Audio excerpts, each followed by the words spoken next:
오늘 하나님 말씀 마태복음 13장 18절부터 23절.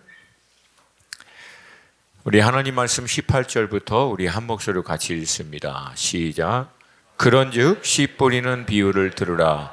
아무나 천국 말씀을 듣고 깨닫지 못할 때는 악한 자가 와서 그 마음에 뿌려진 것을 빼앗나니 이는 곧 길가에 뿌려진 자요. 돌밭에 뿌려졌다는 것은 말씀을 듣고 즉시 기쁨으로 받되 그 속에 뿌리가 없어 잠시 견디다가 말씀으로 말미암아 환난이나 박해가 일어날 때에는 곧 넘어지는 자요.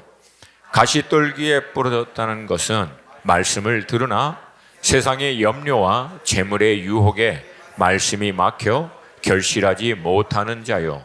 좋은 땅에 뿌려졌다는 것은 말씀을 듣고 깨닫는 자니 결심하여 어떤 것은 100배, 어떤 것은 60배, 어떤 것은 30배가 되느니라 하시더라. 아멘, 아멘. 올 초에 나눈 말씀처럼 제 개인적으로는 기도하는 가운데 주님께 받은 마음이 오랜 동안 우리가 믿음으로 뿌렸던 일들, 또 기도하고 눈물로 주님 앞에 올려드렸던 일들에 대한 구체적인 열매를 거두는 해가 될 것이다. 한꺼번에 다 거두는 일은 아닐지라도 그 일에 대한 열매를 상징적으로라도 이제 시작하는 해가 올해가 될 것이라고 믿습니다. 그럼에도 이제 눈여겨봐야 할 것은 실질적으로 우리가 살아내야 되는 이 세상은 믿음의 사람들에게 있어서는 점점 더 어렵고 힘든 상황 가운데 들어가게 될 것이다. 근데 오히려 그럴 때일수록 우리는 힘들고 어려운 상황, 그 환경을 보는 것이 아니라 그 가운데 여전히 역사하실 살아계신 하나님께 집중하고 믿음으로 계속해서 씨를 뿌려야 될 줄로 믿습니다. 어제 끼니 본문 다 하셨죠? 묵상하셨죠? 베드로가 주님의 말씀을 듣고 주님 바라보고 물 위를 걷기 시작했다가도 그 바람 때문에 주님을 향해서 집중되어 있던 시선을 놓쳐버리니까 그 믿음이 있어야 될 자리에 두려움이 들어와 한순간에 가라앉게 됩니다. 그러니까 여러분, 믿음의 원리는 간단합니다. 말씀을 듣는 거예요. 그리고 그 말씀의 주체이신 주님께 마음과 시선을 떼지 않는 겁니다. 할렐루야. 그래야 믿음이 작동을 해요. 근데 주님을 놓쳐버리면 믿음이 작동해야 할 자리에 믿음이 아니라 근심이 한순간에 들어와 버립니다. 그때 믿음의 역사는 잠깐 멈춰버리게 돼요. 영적 원리 단순합니다. 원수는 할 수 있는 모든 방법을 통해서 우리에게 주님을 놓치도록 할 거예요. 상황과 환경, 문제, 어려움을 통해서. 그럴 때일수록 믿음의 주여 온전케 하신 이인 예수를 바라봐야 할 줄로 믿습니다. 더 집중해야 할 줄로 믿습니다.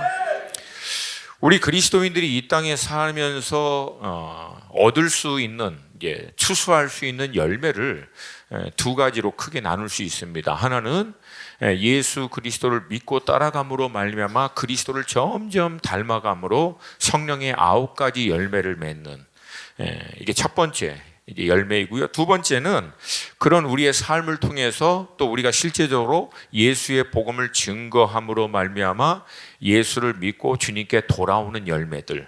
이 두 가지가 어쩌면 우리 믿음의 삶에서 가장 핵심적인 두 축이 되는 열매라고 볼 수 있는데, 제가 늘 말씀드린 대로 우리가 예수를 닮아가고 우리의 성품이 성숙해지는 것 자체, 여러분, 그것 자체가 사실은 본질은 아닙니다. 그 과정을 통해서 예수가 나타나 믿지 않는 자들이 우리의 삶을 통해서 예수를 보게 해서 결국 그들이 예수께 나오도록 인도하는 것이 근본적인 목적인 줄로 믿습니다. 잘못하면요, 우리가 예수 믿고 성숙한 사람 된다는 게 뭐 훌륭한 사람, 착한 사람, 법 잘 지키는 사람, 여러분 물론 이거 자체가 나쁘다는 얘기는 아니에요. 이것도 중요합니다. 근데 이거의 본질은 아니에요. 이걸 통해서 예수가 나타나는 거예요. 내가 훌륭한 사람이 됐는데 내 삶에 예수가 안 보여. 내가 법 잘 지키는, 그래서 많은 믿지 않는 사람들에게 덕을 끼치는 건 오케이. 근데 그런 내 삶에서 예수는 안 나타나. 그러면 여러분 그거 아무 의미 없어요. 우리가 예수를 닮아가는 목적은 딱 하나입니다. 예수를 나타내는 거예요. 단순히 우리가 세상 사람들로부터 훌륭한 사람이구나, 교회 다니는 사람 착하구나, 이 소리 듣는 게 궁극적인 목적이 아니라 예수가 나타나는 것인 줄로 믿습니다. 이렇게 딱 한 가지 기준인 이 열매를요, 누구보다도 은혜를 강조했던 예수님이 강조했던 말씀이 바로 이 열매입니다. 예수님이 모든 나무를 뭐에 비유했냐면 열매를 통해서 그 나무를 알 수 있다라고 도전을 하셨어요. 그러니까 열매 보면 그 나무가 어떤 나무인지가 명확하다라고 하는 거예요. 근데 열매를 맺지 않는 나무에 대해서, 가지에 대해서는요, 좀 제 식으로 표현하면 주님 좀 살벌하게 얘기하세요. 뽑아버리라는 거예요. 가지는 잘라서 모아다가 태워버리라는 거예요. 왜 그러냐면 왜 낭비하느냐는 얘기예요. 그러니까 여러분, 은혜의 복음을 누구보다도 강조했던 예수님이 그 은혜를 정말 경험한 사람들에게 마지막에 보길 원하는 것은 사실 열매라는 거예요. 다들 아멘이 적어요. 제가 지금 목이 희원찮아서 천천히 하는 거예요. 아멘입니까? 결국 열매가 우리의 삶의 궁극적인 목적이 되어야 한다. 근데 이제 우리 안에 있는 고민 내지는 이제 딜레마가 뭐냐면, 나름 열심히 믿음의 삶을 살고 정말 말씀을 잘 듣고 순종한다고 하는데 구체적인 삶의 현장 가운데 누구는 이제 열매를 좀 잘 맺는 것 같은데 누구는 상대적으로 열매가 잘 나타나지 않는 것처럼 보이는 거예요. 누구는 복도 많아서 별로 수고도 안 했는데 열매도 많은 것 같고, 누구는 복이 없어서 수고를 죽으라고 해도 열매가 잘 안 맺는 것 같은, 이게 좀 불공평하지 않나, 이게 뭐가 좀 잘못되지 않나 라고 하는 게 사실 믿음의 삶을 살다 보면은 뭐 어느 순간 우리 안에 이렇게 들어올 때가 있어요. 근데 여러분 잘 들으셔야 돼요. 열매를 맺는 삶은요, 열매를 맺는 이유가 있어요. 그러면 열매를 맺지 못하는 사람은 열매를 맺지 못하는 이유가 있어요, 거기에. 그러니까 열매는 그냥 나오지 않아요. 열매를 맺는 삶을 살기 때문에 열매가 나와요. 그러니까 열매가 안 나오는 거는 열심히 잘했는데, 말씀대로 제대로 했는데 열매가 안 나오는 예는 없어요. 사실은 열심히 했는데 그 열심히 열매 맺는 거하고 상관없는 열심이 될 수가 있다. 오늘 이 고민이 있는 분들에게 그리고 또 열매를 맺는 삶에 대한 갈망이 있는 분들에게 하나님께서 오늘 이 말씀을 통해서 주는 메시지가 있기를 축복합니다. 늘 드리는 말씀처럼 사역자들은요, 모든 성도님들이 믿음의 삶을 통해서 열매를 맺고 그 열매를 누리고 그걸 또 흘러보내서 복의 근원이 되는 삶을 사시기를 원합니다. 할렐루야. 여러분 모두가 정말 그렇게 되기를 원해요. 여러분 이 열매 맺는 삶에 대한 갈망이 있으십니까? 갈망조차 없으면 사실 이거 이거 의미가 없죠. 근데 저는 오늘 이 말씀을 통해서 나중에 이제 기도할 때 이 열매를 맺는 삶에 대한 불이 우리 가운데 좀 임할 수 있기를 주님의 이름으로 축복합니다. 먼저 이제 배경을 잠깐 좀 살펴보기를 원하는데요. 예수님이 팔복을 중심으로 해서 산상수훈을 5장부터 7장까지 쭉 하고 그 다음부터 본격적으로 기적과 역사를 이제 나타내자 어마어마한 무리들이 이제 예수님께 몰려 들어옵니다.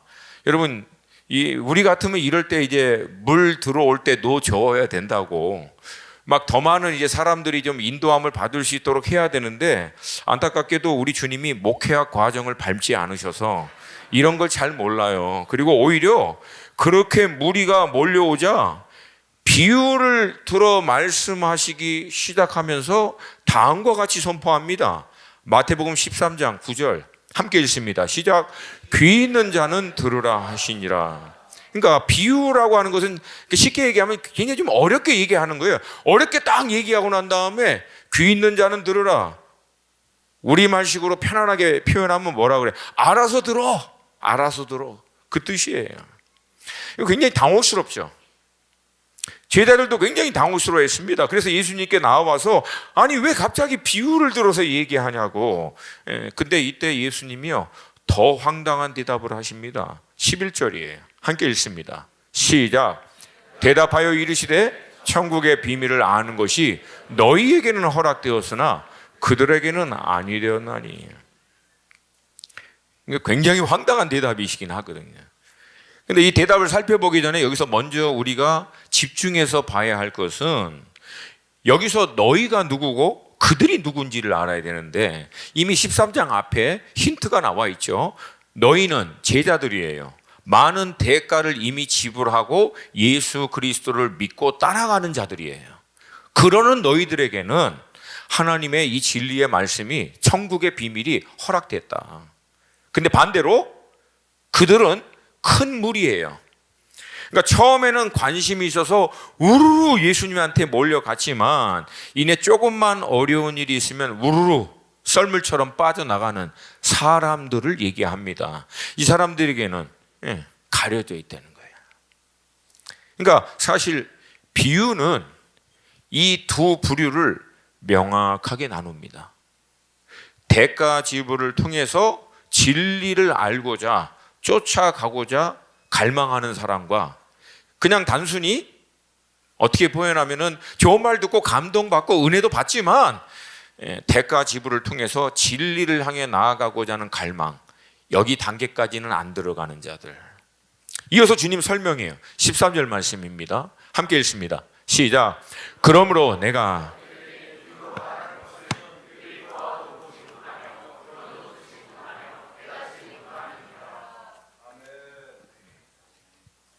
이 13절 말씀은요, 잘못 읽으면 약간 혼동스럽습니다. 예수님이 비유로 말씀하신 이유가 그들이 보아도 보지 못하고 들어도 듣지 못하여 깨닫지 못하도록 하기 위해서 비유로 들은 것이 아니에요. 예수님이 비유로 들은 이유는 그들이 보아도 보지 못하고 들어도 듣지 못하는 상태에 이미 있기 때문에 비유를 들은 거예요. 이제 어떤 같은 말 아니에요? 같은 말? 예. 그러니까 말하는 나도 좀 헷갈려요, 사실은. 쉽게 얘기할게요. 예수님이 비유로 말씀하시기 때문에 못 알아듣는 게 아니라는 거예요. 못 알아들은 상태에 이미 이르러 있기 때문에 비유로 말씀했다. 즉 원인이 예수님의 비유가 아니라 그들의 상태에 있다라고 하는 거예요.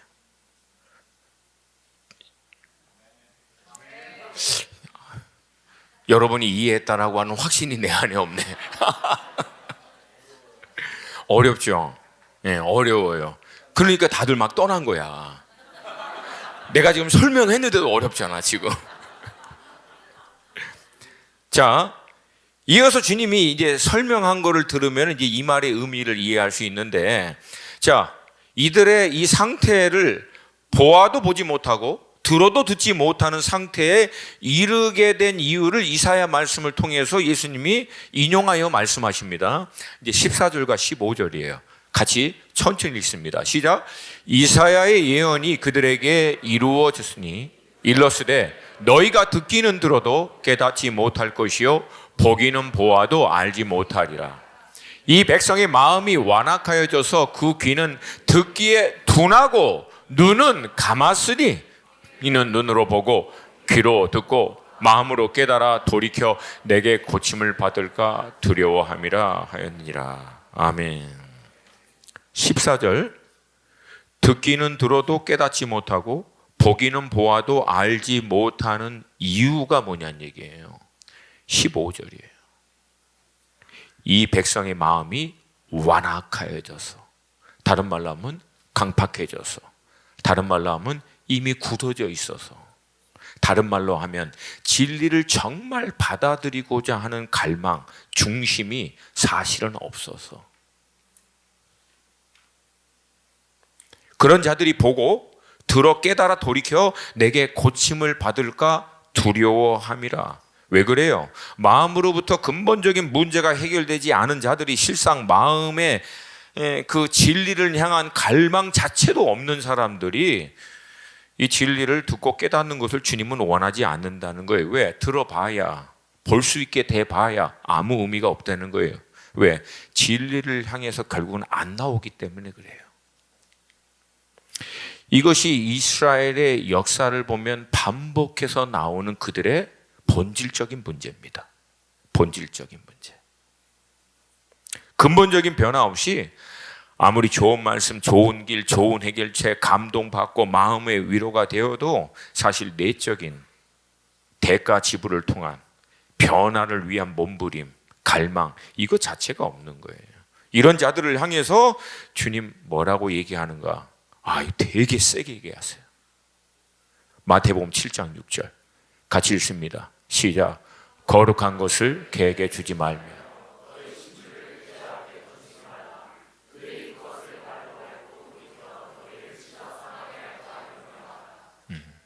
여러분, 그런 이게 보면은 고 목사님하고 제 메시지가 세지 않아요. 저희들은 여러분을 돼지라고 부른 적은 없습니다. 개라고 부르지는 않아요. 이거 진짜 센 말씀이에요. 왜냐하면 이 두 종류의 짐승이 또 이스라엘이 극혐하는 대표적 동물입니다. 그러니까 예수님이 이걸 얼마나 세게, 예수님 좀 심한 거 아닌가? 근데 반대로 생각해야 돼요. 오죽하셨으면 그 많은 비유 가운데, 그 많은 표현 가운데 이렇게 극단적으로까지 얘기하셨는가? 굳어있는 그들의 마음, 흥미있게 우르르 몰려오긴 하지만 진짜 그 진리를 향한 갈망이 실상은 없는 그들, 이것에 대한 거룩한 분노, 때로는 안타까운 마음, 이 모든 게 합쳐져서 예수님이 얘기하는 거예요. 진리를 함부로 던져주지 마라. 결론적으로 주님이 비유로 말씀하신 이유는 진리를 못 알아듣도록 하기 위함이 아니라 들을 준비가 되지 않은 자와 들을 준비가 되어 있는 자를 명확하게 가르기 위함입니다. 왜? 들을 준비가 되어 있는 자, 정말 갈망하는 자들은 이런 말씀 드렸잖아요. 비유를 통해서 못 알아들어도 다시 묻습니다. 왜? 알고 싶기 때문에. 그리고 매달립니다. 어떤 대가 지불을 하더라도. 왜? 진리에 대한 갈망이 있기 때문에. 할렐루야.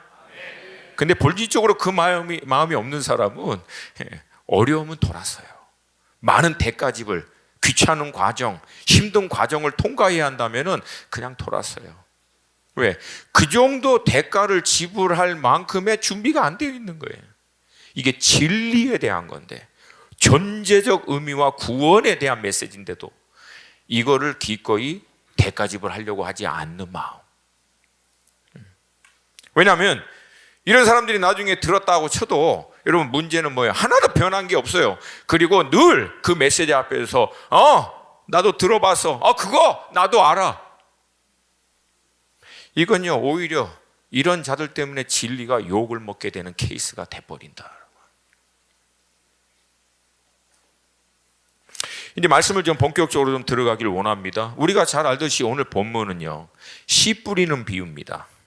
너무 잘하는 말씀이에요. 제가 이거 묵상하다가 너무 바더가 돼서 이게 너무 왜냐하면 천국은 마치 계속 묵상만 하면 천국은 마치 이게 사실 그 본문은 또 다음 단계에 있는 본문이기도 한데, 이게 씨 뿌리는 부위니까 이게 막 앞에 나와서 애들 율동하던 것도 막 기억나고, 막 우리 또 원근 전도사님 막 그거 막 하는 거 있잖아요. 또 내가 이거와 싸우면서 묵상하느라고 얼마나 지난주부터 힘들었는지. 예.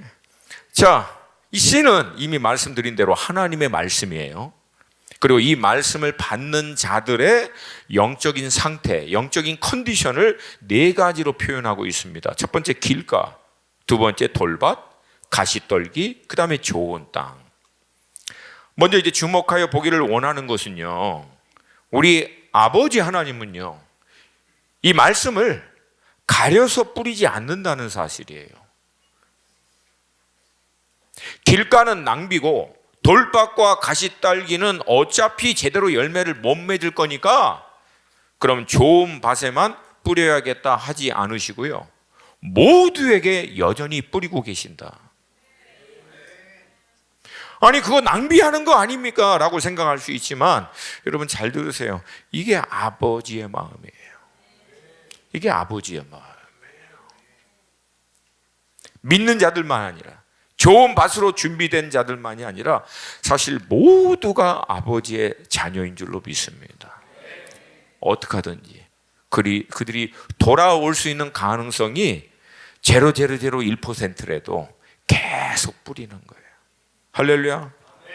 물론 마지막에는 알곡과 가라지, 하나님의 자녀 마귀의 새끼들을 명확하게 나눈다라고 하는 무서운 말씀도 있어요. 그것도 사실은 주님이 직접 하신 말씀이에요. 그럼에도 불구하고 여러분, 그 마지막 때가 이르기까지는 하나님은 끊임없이 뿌려주세요. 할렐루야. 마치 그 부모가 말 듣는 자녀들하고 말 안 듣는 자녀들을 구별하지 않고 여전히 모두에게 따뜻하게 밥 지어서 먹이고 그들을 돌보는 거하고 똑같아요. 왜? 그게 부모 마음이잖아요. 먼저 이 씨가 땅에 떨어지는 이 과정들을 요즘 제가요 비서가 생겼어요. 챗GPT. 이 비서는 이렇게 월급도 안 줘도 돼요. 예. 그리고 가끔가다 또 제대로 안 해 그러면 죄송합니다. 태도가 좋아. 태도가. 제가 아주 너무 좋아요. 그래서 이 GPT한테 제가 물어봤어요. 이 씨를 이제 뿌려서 성장하는 과정을 좀 설명해 달라고 하니까 와, 쫙 나와요. 목사님 설교할 때 그런 거 해도 돼요? 해도 돼요. 묵상은 내가 해요. 자료만 얻는 거예요. 자료만. 자, 이 단계를 3가지로 얘기하더라고요. 발화, 착근, 생장. 가장 먼저 이제 씨가 땅에 떨어지잖아요. 그러면 그 씨에서 생명이 마치 깨어나는 과정이 있대요. 그걸 발화라고 얘기합니다. 씨에서 싹이 촥 나오는 이 발화라고. 마치 말씀이 우리 안에서 살아 역사하는 이 순간과 같다라고 합니다. 두 번째는 이 생명이 꿈틀거리며 살아나면서 가장 먼저 뿌리를 내리는 이 과정이 있는데 이것을 착근이라고 합니다. 말씀이 우리 심령 가운데 뿌리를 내리는 것과 같죠. 그리고 마지막으로 충분히 뿌리를 내리고 난 다음에는 그 다음에 이제 생장이에요. 이제 위로부터 줄기와 잎이 이제 자라나기 시작하는 거예요. 마치 말씀이 우리 심령 가운데 뿌리를 내리면 그 다음부터 우리 삶의 영역 가운데 말씀의 영향력이 흘러가는 거하고 똑같고, 그리고 마지막에 다 자란 다음에는 열매를 맺습니다. 결론적으로 이 말씀이 뿌리를 내려 성장하고 난 다음 우리의 삶에서 예수의 열매가 나타나는 거예요.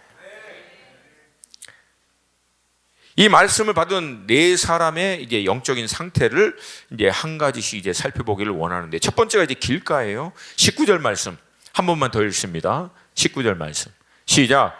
아무나 천국 말씀을 듣고 깨닫지 못할 때는 악한 자가 와서 그 마음에 뿌려진 것을 빼앗나니 이는 곧 길가에 뿌려진 자요. 그러니까 여러분, 묵상을 오래 하다 보면 이런 부분들이 보여요. 그냥 길가라고 해서 막 뿌리지 않아요. 여러분, 그 씨가 길가임에도 불구하고 어디에 뿌려졌다라고 나와요? 마음에 뿌려진 것을. 그러니까 실상 하나님이 그 마음이 준비만 됐으면 받을 수 있도록 뿌려주시는 거예요. 아멘입니까? 근데 그 마음에 뿌려진 것이 어떻게 보면은 뿌리를 내리기도 전에 악한 자가 와서 이 빼앗아 가는 거예요. 원문으로 보면요, 스네치 아웃, 낚아채 버리는 거예요. 확 낚아채 가는 거예요. 말씀이 내 안에 떨어져 싹이 나고 뿌리를 내리기도 전에 싹 낚아채 버리는 거예요. 여기서 우리가 한 가지 좀 주의해서 봐야 할 것은, 이 사람은 이제 말 그대로 영적으로 굉장히 무방비 상태, 말 그대로 무방비 상태입니다. 다른 말로 하면 원수가 와서 마음껏 역사하도록 무방비로 열려 있는 상태, 그런 상태에 있는 사람을 얘기하는 거예요. 내가 아무것도 안 했는데 그렇게 된 것이 아니라 내가 그렇게 하도록 열어놨다는 거예요. 그러니까 여러분, 이 사람들은요, 아무것도 안 했는데 억울하게 그렇게 된 게 아니라 원수가 자기 삶에 하나님의 말씀이 싹이 나고 뿌리를 내리지 못하도록 와서 말씀 자체를 낚아채도록 마음껏 그렇게 역사할 수 있도록 열어져 있는 거예요. 이런 사람들이 있죠. 말씀을 하나도 안 들려. 하나도 안 들려. 우리 중에는 그런 사람이 없을 줄로 믿습니다. 근데 이제 문제는 우리 주변에 이런 사람들이 있다는 거예요. 멀쩡해, 똑똑해, 굉장히 어떤 뭔가 좀 괜찮아. 근데 이상하게 말씀 앞에만 가면 하나도 못 알아들어요. 하나도 관심이 없어. 세상에 이런저런 잡다한 막 철학, 논리, 이성적인 사고 이런 부분에서는 막 얘기하다가 이 복음의 진리와 성경의 얘기만 나오면 지적 능력이 갑자기 막 확 떨어지는 것 같이 전혀 못 알아듣는 거예요.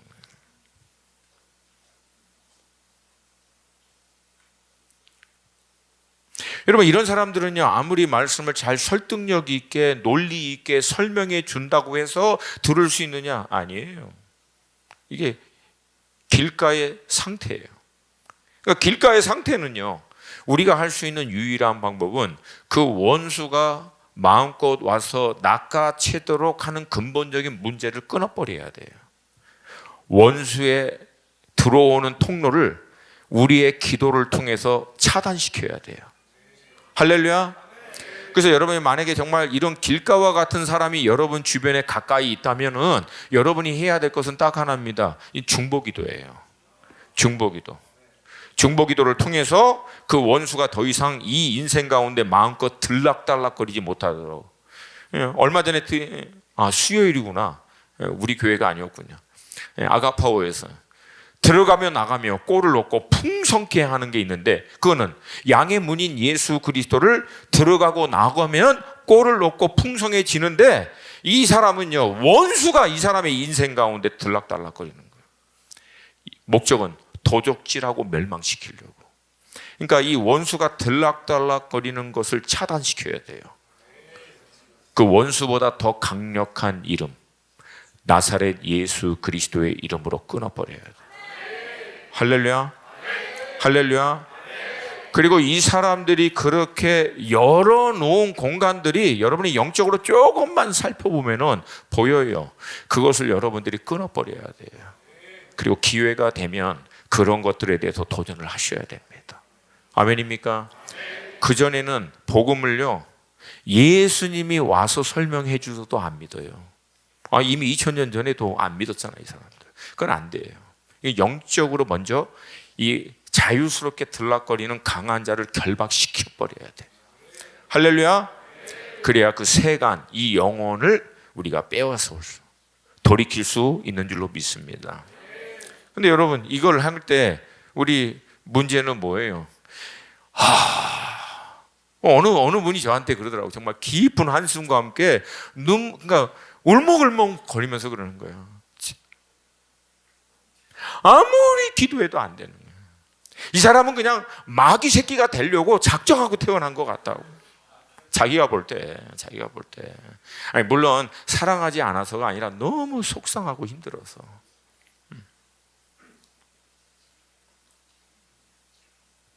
사실 목사인 저에게도 그런 얘기 들을 때마다 이렇게 하면 됩니다, 저렇게 하면 됩니다. 없어요. 이건요, 끈기의 싸움입니다. 끈기의 싸움이에요.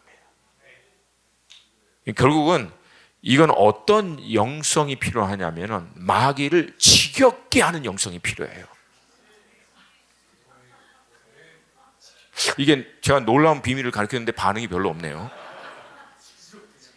누가 이기느냐 한번 끝까지 해보는 거예요. 할렐루야. 할렐루야. 여러분, 이 영성은 포기하지 않는 영성입니다. 끝까지 하는 거예요. 끝까지.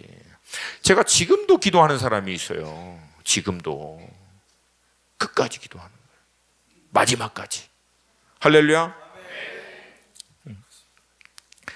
그 다음 이제 두 번째, 세 번째인데 두 번째하고 세 번째는 약간 좀 같이 보다가 뒷부분에서 따로 좀 보기를 원합니다. 돌밭 그리고 가시떨기인데 사실 이 두 가지 상태가 가장 많이 우리가 고민하고 있는 거예요, 실상은.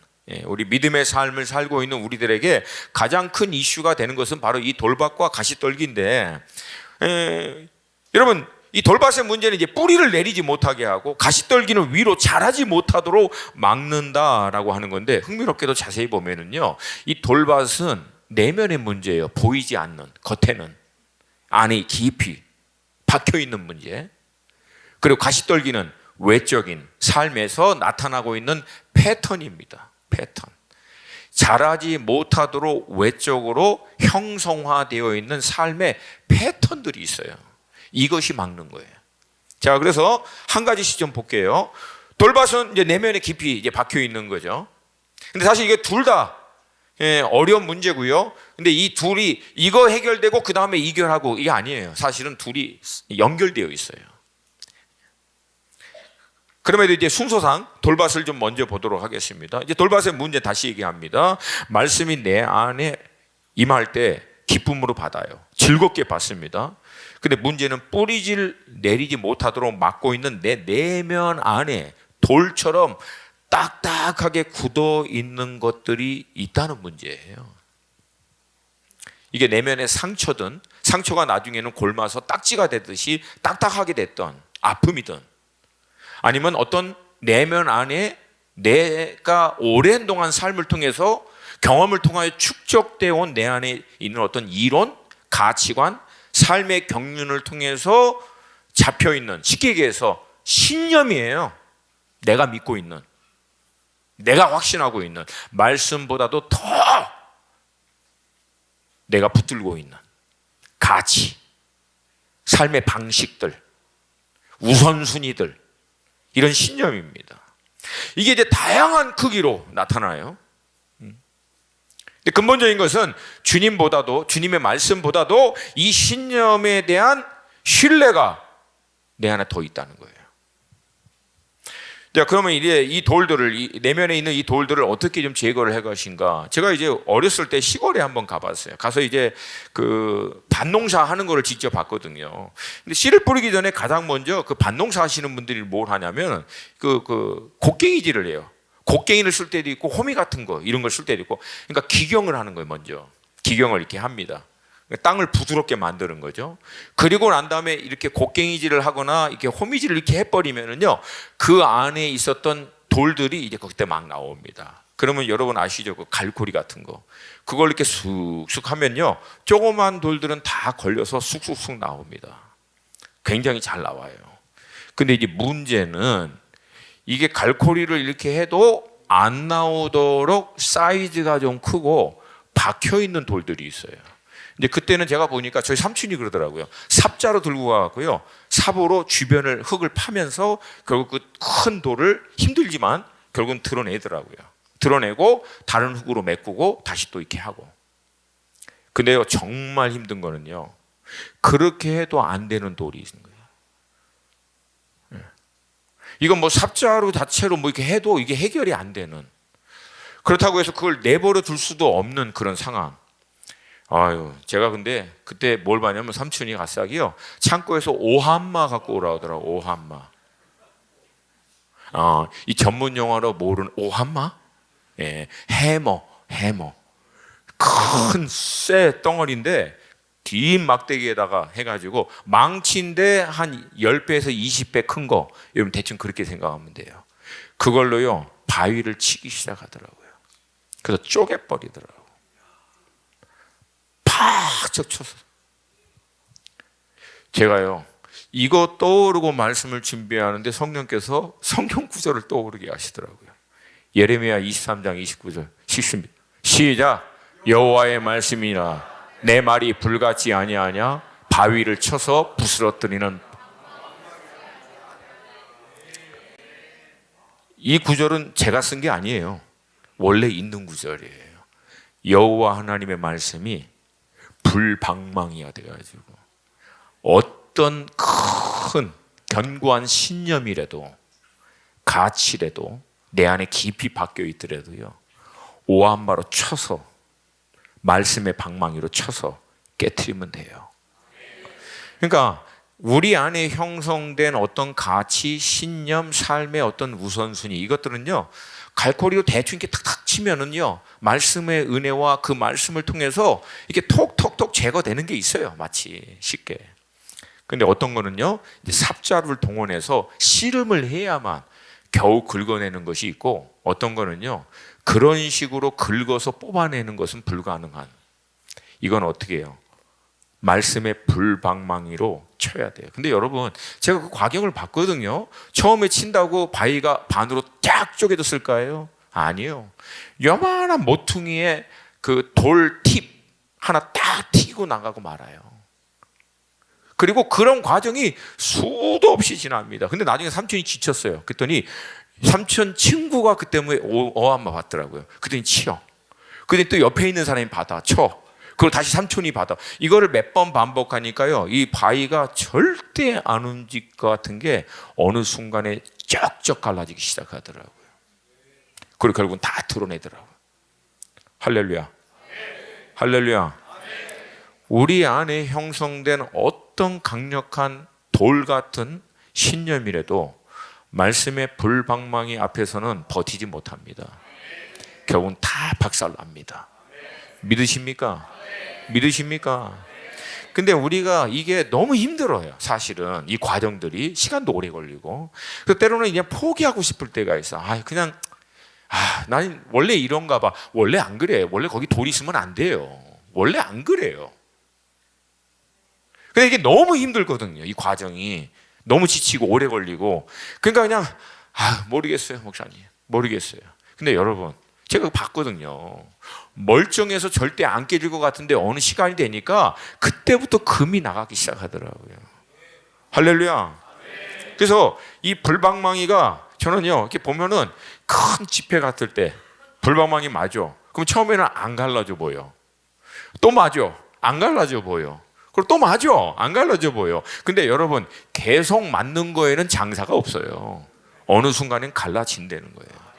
그리고 우리가 혼자 할 때 힘들잖아요. 뭐 어떻게? 우리 셀 모임에서 내 안에 말씀보다도 더 강력하게 내 안에 자리 잡아 있는 내 중심적인 신념, 내 삶의 어떤 가치, 이게 너무 말씀을 계속해서 저항시키는데 그걸 빛 가운데 지체들 앞에서 내놓는 거예요.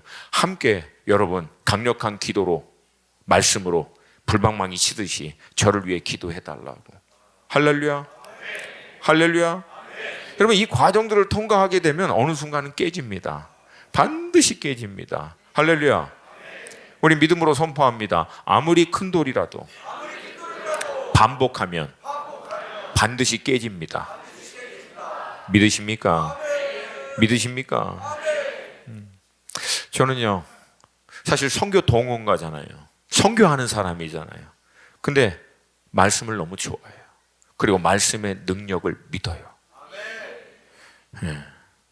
조심스럽긴 하지만 뭐 모르겠어요. 이것 때문에 그랬는지 몰라도 제가 지난주에 주일하고 수요일 어느 교회에 말씀을 전하고 왔어요. 근데 문자가 왔더라고요. 남편이 이제 창업하는 회사에서 한 2년을 일을 하는데 박사예요. 근데 너무 힘들어 하는데 그것 때문에 막 여러 부분에 어려움이 있었나 봐요. 근데 지난 수요일 날 목사님 말씀 한마디에 남편이 살아났다고. 그 저한테 문자가 왔더라고요. 저는 말씀 하나에 이렇게 회복되는 게 이게 너무나 신비스럽다고. 완전히 다른 사람이 됐다고. 지금 완전히 회복돼 가지고. 그래서 저보고 주소 좀 가르쳐 달라고. 뭐 고기를 보내주려고 그러는지 잘 모르겠어요. 그래서 제가 뭘 그런 걸 가지고 다 하다가 용인시 기흥구. 왜냐면 이제 그분은 감사한 마음을 표하기 때문에 그것을 이제 한 거죠. 그러니까 저는요, 말씀의 능력을 신뢰합니다. 왜냐하면 제가 경험했어요. 그리고 저의 사역 가운데 말씀이 한 사람의 인생을 변화시키는 것을 수도 없이 봤어요. 할렐루야. 그러므로 여러분, 이 과정을 우리가 정말 통과하기를 원한다면 가장 먼저 뭘 해야 될까요? 말씀 앞으로 나가야 돼요, 제발. 말씀 앞으로 나가야 돼요. 여러분, 제가 일부러 끼니 본문을 한 거예요, 여러분에게. 오늘 아침에도 끼니 묵상하고 금요 예배 있지만, 왜? 나도 내게 주시는 하나님의 음성을 들어야 되기 때문에. 아멘입니까? 그래서 어저께 그 베드로 본문을 통해서 영적 원리 다시금 확인하고 어디에 집중해야 하는지. 여러분, 말씀 앞으로 나아가지 않는데 이런 변화는 없어요. 있을 수도 없고요. 그러니까 여러분, 이런 능력을 정말 경험하기를 원한다면 여러분, 말씀 앞으로 나가셔야 돼요. 그리고 말씀으로 기경하셔야 돼요. 말씀의 분방망이로 나를 치는 것은, 말 자체는 굉장히 심플하지만 그 과정은 얼마나 치열한 싸움이겠습니까? 얼마나 오랫동안 땀이 범벅이 되도록 말씀 앞에서 힘들고 어렵지만 그 앞에서 몸부림치듯이 하겠습니까? 근데 여러분, 그 과정을 통과한 사람들은요, 말씀의 뿌리가 자동적으로 흔들리지 않도록 뿌리를 내립니다. 그 과정이 뿌리를 내리게 만들어요. 할렐루야. 여러분, 이 은혜가 여러분 가운데 있기를 축복합니다. 다음은 가시떨기예요. 이제 씨앗이 생명을 내고 뿌리를 내리고 난 다음에 이 뿌리가 충분히 영양을 공급받을 수 있도록 내리고 난 다음부터는 어떻게 합니까? 위로부터 이제 성장하는 거예요. 근데 성장을 해야 하는데 그것을 막고 있는 거예요. 외부적인 요인들이, 삶의 어떤 패턴들이. 말씀을 듣고 어렵지만 어떻게든지 은혜 가운데서 그 말씀을 살고자 하는 마음은 있어요. 몸부림은 있어, 사모함은. 근데 삶에서 그것을 정말 살아내려고 할 때마다 그것을 막아버리는 삶의 실질적인 요소가 있다는 거예요. 외적인 요소입니다. 이거는 내면의 문제가 아니라. 주님은 이걸 크게 두 가지로 얘기하죠. 하나는 뭐예요? 세상의 염려. 두 번째는 재물의 대답을 하네요. 예. 다 같이 읽겠습니다. 다 같이 22절 말씀. 22절 말씀 같이 한번 보겠습니다. 함께 읽습니다. 22절 시작.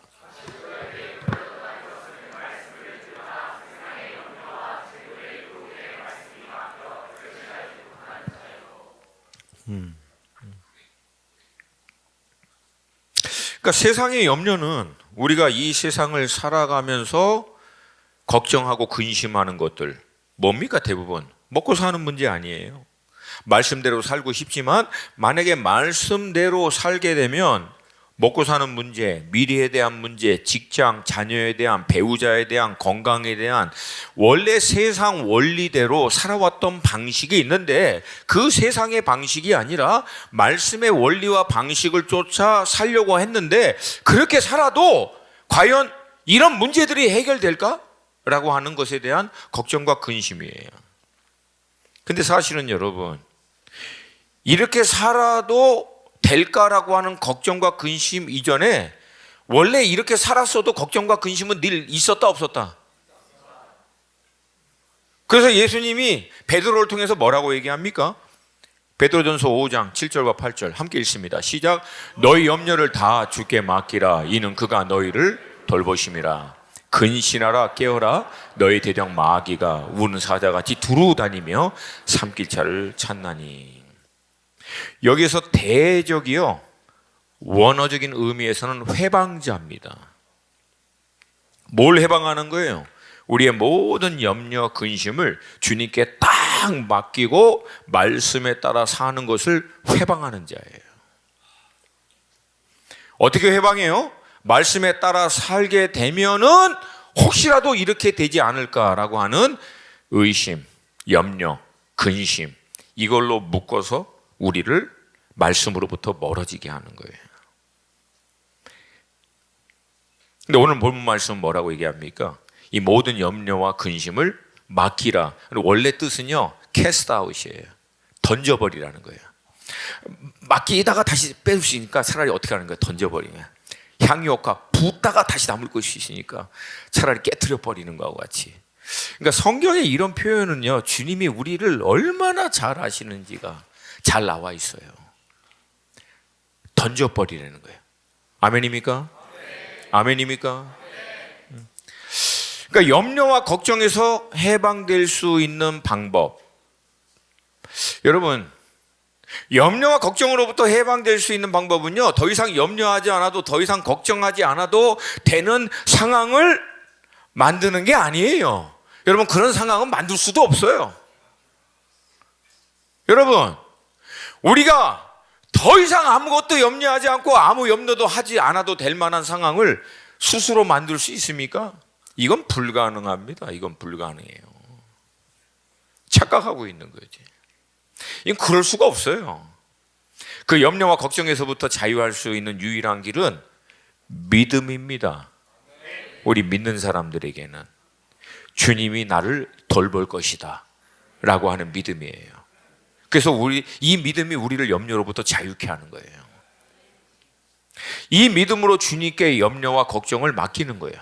먹고 사는 거, 미래에 대한 거, 자녀에 대한 거, 직장에 대한 거, 배우자에 대한 거, 건강에 대한 거, 모든 영역을 하나하나 주님과 실제적으로 빛 가운데서 드러내면서 맡겨드리는 거예요. 할렐루야. 그러니까 어떤 영역은 잘 되는데 어떤 영역은 안 돼. 안 맡긴 거예요, 아직까지. 빛 가운데로 주님께 던져드리지 않은 영역. 그래서 어떤 사람들은 뭐 자녀에 대한 것은 별 염려가 없는데 재정에 대한 묶일 수 있고, 어떤 분은 재정에 대한 것은 염려 안 하는데 이제 뭐 건강에 대한 문제가 이게 묶일 수 있고. 그러니까 이게 각자 다 들은 거예요. 근데 여러분, 여기서 뭐라, 모든 염려, 근심, 이걸 다 맡기라. 아니, 이왕에 맡기면 다 맡기지 왜 하나하나 맡기라? 주님, 요 영역은 맡길게요. 요건 아직까지 제가 신뢰를 못 하겠어요. 이게 이상한 거 아닙니까? 여러분, 주님이 우리 건강에 대한 문제를 책임질 수 있는 분이면 재정에 대한 문제는 책임 못 지십니까? 자녀는 안 됩니까? 미래는 딸려요? 주님이 내 팔이 짧아. 아니잖아요.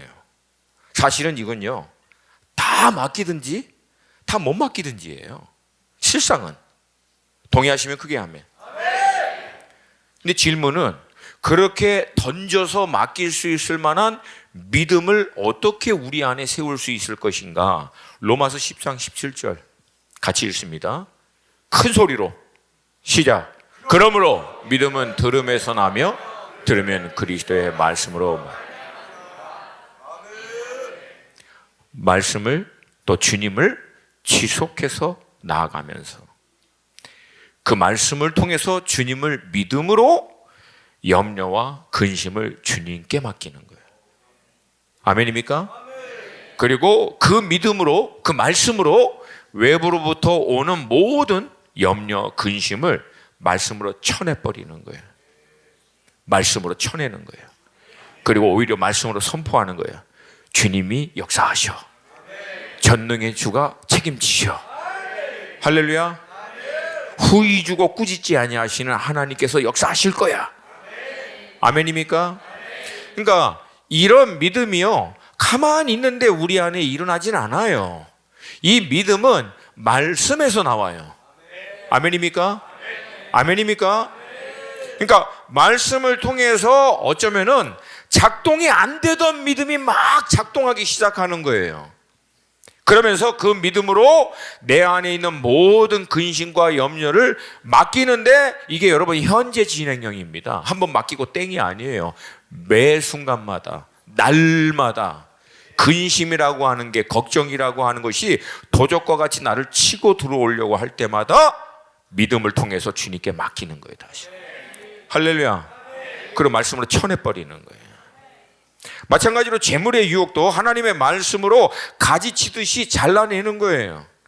여러분, 이 재물의 유혹은 결국은 우리의 외적인 상황에서 들어와요. 어떻게? 눈에 보이고 귀에 듣고 만져지는 이 시공간 안에서 들어오는 거예요. 끊임없이. 뭐 어떻게 합니까? 말씀으로 올 때마다 쳐내는 거죠. 썩어져 없을 것을 위해서 사는 것이 아니라 영원한 하나님의 나라를 위하여 살도록 하나님이 나를 거듭나게 하셨다. 나는 영원한 존재, 하늘에 속한 존재, 땅에 속한 자가 아니라 하늘에 속한 자이기 때문에 하늘에 속한 것을 위해서 살아야 될 존재이지 땅에 있는 것을 위해서 사는 자가 아니다. 여러분, 제가 말씀드린 대로 우리를 하나님의 형상으로 영생의 존재로 하나님이 거듭나게 하셨는데, 영원한 존재가 땅에 잠시 있지만 썩어져 없어질 것을 위해서 영원한 생명을 사용한다는 것처럼 어리석은 게 없어요. 이건 가장 미련한 선택입니다. 가장 어리석은 투자예요. 우리를 예수의 피값으로 거듭나 영생의 존재로 만들었어요. 영생의 본질적으로 다른 존재예요. 하늘에 속한. 아멘입니까? 근데 그런 우리가 땅에 잠시 있다가 썩어질 것을 위해서 산다면은, 여러분, 그것처럼 어리석은 투자가 어디 있습니까? 물론 땅에 있는 것들을 우리가 벌고 확보하고 그것을 취하는 과정들은 필요해요. 근데 그거 자체를 위해서 하는 게 아니에요. 그걸 통해서 영혼을 주님께로 인도하는 통로로, 도구로 사용하기 위해서 그거를 사용하는 거지, 그것 자체가 궁극적인 목적은 아니다라는 거예요. 동의하십니까? 동의하십니까? 결국은 어떻게 해야 됩니까? 우리 눈과 귀가 세상에서부터 오는 것에서부터 잠시 띄어내야죠. 어디로? 말씀으로. 간단해요, 원리는. 근데 문제는 이거예요. 생각대로 안 돼요. 생각은 알겠어. 머리로는 분명히 알겠어. 근데 문제는 마음이 안 따라주는 거예요. 머리로는 염려를 주께 맡기고 재물이나 세상의 유혹을 과감하게 쳐내야 하는데, 마음이 오히려 염려에 잡히게 되고 재물에 질질 끌려가게 되는 거예요. 머리로는 알아. 머리로는 뭐가 맞는지를, 어떻게 하면 된다는 걸 아는데, 이게 마음이 안 움직이는 거예요. 삶으로 이게 연결이 안 되는 거예요.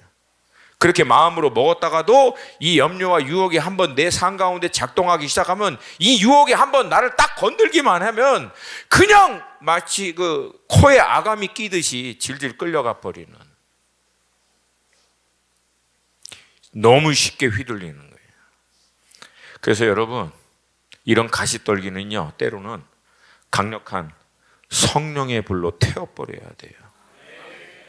강력한 성령의 불이 임해서 한 번에 쓸어버려야 돼요. 할렐루야. 할렐루야. 그래서 내 안에 이 세상에 있는 유혹보다도 더 강력한 갈망의 불이 임하는 거예요. 염려가 내 안에 도저히 자리 잡을지 없을 만큼 강력한 불로 말미암은 하나님에 대한 신뢰, 이 불이 내 안에 일어나는 거예요. 아멘입니까? 잘 들으세요. 그래서 우리가 정말 우리의 의지, 막 몸부림치는 싸움, 의지, 이 발버둥 치는 것은 염려 안 해야지, 유혹을 안 봐야 돼 라고 하는 영역에서 우리 의지를 쓰는 게 아니에요. 염려 안 하고 유혹 안 받아야 되는 거 누가 몰라? 그게 의지로 안 되는 게 근본적인 문제잖아요. 마음이 그렇게 안 움직이는 게. 그래서 여러분, 우리가 정말 써야 되는 의지는 염려하지 않는 것을 위해서, 재물의 유혹을 받지 않는 데서 의지를 쓰는 것이 아니라 성령의 불이 임할 때까지 버티는데 우리 의지를 써야 되는 거야. 왜? 불이 임하면 염려하래도 안 해. 불이 임하면 유혹을 받으래도 안 받아요. 왜? 더 강력한 갈망이 일어나기 때문에. 할렐루야. 할렐루야. 제가 시골에 대한 추억이 많아요. 한 번은 어르신이요, 그 밭 앞에 막 추수 끝나고 막 이것저것 많이 난 건데 거기에 불을 확 질러 버리더라고요. 그래서 물어봤어요. 아니, 왜 여기 불 지르냐고. 이거 다 언제 일일이 걷어가지고 이렇게 하냐. 밑에 있는 벌레 이것까지 싹 태워버려야지. 확 태워버리더라고요. 아, 이거구나. 뭐 일일이 하나하나 다 따지면서 이거 어떻게 싸워? 성령의 불 임해버리면 끝날 텐데. 동의하십니까? 아니, 여러분 정말 동의하십니까? 불 받으세요. 그러면 여러분 안에 하지 말래도 주님을 향한 갈망이 일어납니다. 염려가 완전히 제로 상태, 그것은 내가 개런티 할 수는 없어요. 근데 여러분, 염려가 남아있을 수 있지만 그 염려보다는 믿음이 더 강해요. 그래서 그 믿음이 염려를 돌파시킵니다. 할렐루야. 할렐루야. 그래서 여러분, 원리는 간단해요. 좋은 땅이라고 하는 것은 씨가 뿌리를 내리고 자라서 열매를 맺을 수 있는 컨디션이 되어 있는 거예요. 컨디션. 동의하십니까? 그러니까 결국은 우리 심령을 좋은 땅같이 컨디션만 되게 하면 열매는 자연적으로 따라온다, 안 따라온다? 따라온다. 그러니까 열매 맺는 거에 집중하지 마시고 우리의 마음의 중심이 열매를 맺을 수 있는 컨디션이 되도록 하는 일에 집중하셔야 돼요. 할렐루야.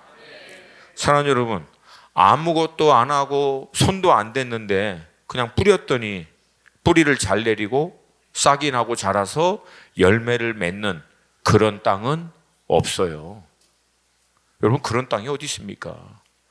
상대적으로 조금 더 수월한 땅은 있을 수 있어도 아무것도 안 했는데 나더라, 여러분, 없어요. 그런 땅은.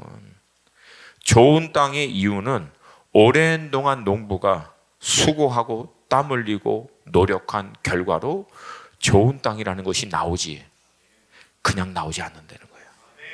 할렐루야. 할렐루야. 그리고 여러분, 그 불 지를 때요, 옆에 좀 남아있는 것들이 있었어요. 근데 그냥 태워버리래요. 왜? 그거 아까워가지고 불 못 지르면 나중에 온전한 열매는 더 맺지 못한다는 거예요. 그러니까 대가집을 하는 거죠. 그냥 싹 없애버리는 거예요. 왜? 새롭게 더 풍성하게 열매를 맺기 위해서. 할렐루야. 할렐루야. 오늘 말씀은 주님의 마음이에요. 사실은 주님은 우리 모두가 좋은 땅 되기를 원하시는 줄로 믿습니다. 자, 근데 좋은 땅은 저절로 된다, 안 된다? 좋은 땅이 되도록 몸부림치는 것이 우리가 해야 할 일이고, 그 좋은 땅 가운데 열매를 맺도록 하는 것은 하나님이 하십니다. 할렐루야. 할렐루야. 때로는 말씀 앞에서 몸부림치면서 갈고리를 긁어내듯이, 그걸 안 되면 삽으로 파내듯이 오랜 동안 끙끙거리고 힘들고 땀을 흘리면서 몸부림치고, 정 안 달 때는 불방망이로 바위를 쳐내듯이 오랜 시간이라도 많은 대가지불을 통해서 말씀으로 내 안에 있는 모든 돌들을 제거하고 또 성령의 불로 모든 가시떨기를 태워버려서 더 강력한 갈망, 믿음의 확신이 우리 가운데 임할 때 여러분, 반드시 열매 맺는 삶이 될 것을 믿습니다. 2026년에는 열매가 있을 것입니다. 반드시 열매를 맺을 것입니다. 우리 좌우에 계신 분에게 믿음으로 선포합니다. 열매가 있을 것입니다. 반드시 열매를 맺을 것입니다. 아멘입니까? 예, 그런 올 한 해가 되기를 주님의 이름으로 축복합니다. 우리 다 함께 좀 자리에서 일어나시고 우리 찬양팀 앞으로 좀 나가주세요.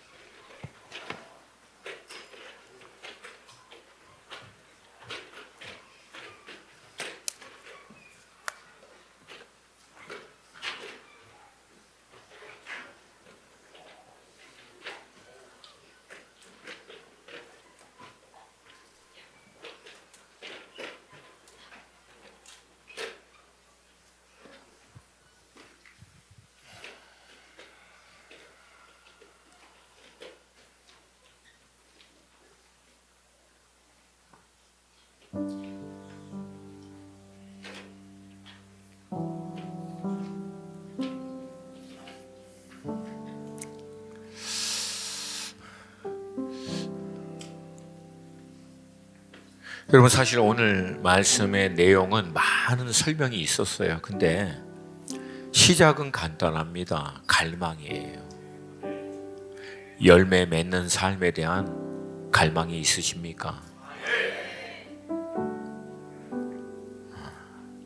여러분, 이 갈망이 있다면 이제 시작해야 돼요.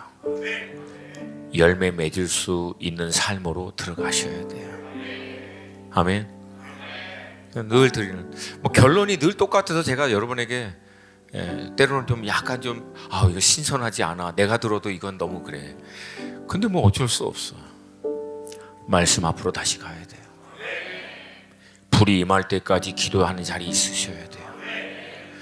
여러분, 그거 했는데 안 되더라 본 적이 없어요. 나는 그거 안 해서 안 되는 사람은 수도 없이 봤어요. 근데 그거 했는데 열매가 없고 역사가 없더라 본 적이 없다니까요. 모든 하나님의 사람들 결국 그 뒤를 보면요, 말씀 하나를 살아내기 위해서 몸부림치는 게 있었고요, 기도의 불이 임할 때까지 그 자리 지켜내는 게 있었어요. 할렐루야. 그게 우리를 좋은 땅으로 만들어요. 동의하십니까? 동의하십니까? 그래서 오늘은 하나님, 이 갈망의 불을 머리끝부터 발끝까지 내게 채워주시옵소서. 사랑하는 우리 수원 하나 식구 여러분, 잘 들으셔야 돼요. 만약에 여러분 안에 이 갈망이 없으면 필연코 다른 갈망이 여러분 안에 있을 거예요. 이 갈망이 없으면 그냥 이 갈망이 없구나라고 끝나지 않아요. 다른 갈망이 여러분 안에 주인이 됩니다.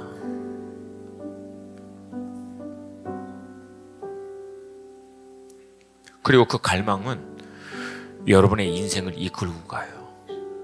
그리고 그 끝은 여러분이 갈망하는 것에 대한 열매를 보게 될 거예요. 근데 예수 그리스도와 이 진리에 대한 갈망이 아닌 나머지는 뭡니까? 결국은 불보듯 뻔하잖아요. 그러니까 이 갈망이 없는 건 좀 아쉽다, 이게 아니라는 거예요. 우리를 도둑질하고 멸망시키려고 하는 원수가 다른 갈망을 마치 덫과 같이 우리 안에 심어버린다는 거예요. 평생 끌려가는. 그리고 마지막엔 무의미한, 가장 안타깝고 어리석은 인생으로 끝나는 거예요. 오늘 이 밤 이 갈망이 여러분 가운데 임하기를 축복합니다. 우리가 써야 될 의지, 몸부림은 이 갈망을 하나님 부어주실 때까지 써야 되는 거예요. 할렐루야. 여러분, 너무 쉽잖아. 불이 임해. 그냥 임하면 끝난다고. 하나님의 불이 임하면 세상의 어떤 갈망이 더 이상 우리 안에 자리를 잡을 수가 없어요. 하나님의 불이 임하면 더 이상 어떤 염려와 걱정이 우리를 끌고 갈 수가 없어요. 왜? 그 불이 우리 가운데 엄청난 믿음의 이 불을 일으키기 때문에. 할렐루야. 할렐루야. 이 갈망의 돌파가 있기를 축복합니다. 두 손 들고 우리 딱 한 15분만. 아멘입니까? 왜 15분인지는 생각하지 마요. 그냥 툭 튀어나왔어요, 입에서. 그냥 별 의미 없어요. 그냥 나온 거예요. 이런 거는 그런 거에 너무 15가 무슨 계시적 넘버인가, 그런 거 없어요. 그냥 15분이야 좀 몸이 힘들어서 길게 하기 싫어서 15분이 15분. 아멘입니까? 아멘입니까? 멈추지 마시고 여러분이 할 수 있는 모든 의지, 몸부림을, 목소리를 담아서 부르짖으세요. 꼭 부르짖어야 됩니까? 그게 갈망에 대한 표현이라는 거예요. 할렐루야! 할렐루야! 불이 임할지어다! 불이 임할지어다! 두 손 들고 주님의 이름 세 번 부르고 기도합니다. 주여! 주여! 주여!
말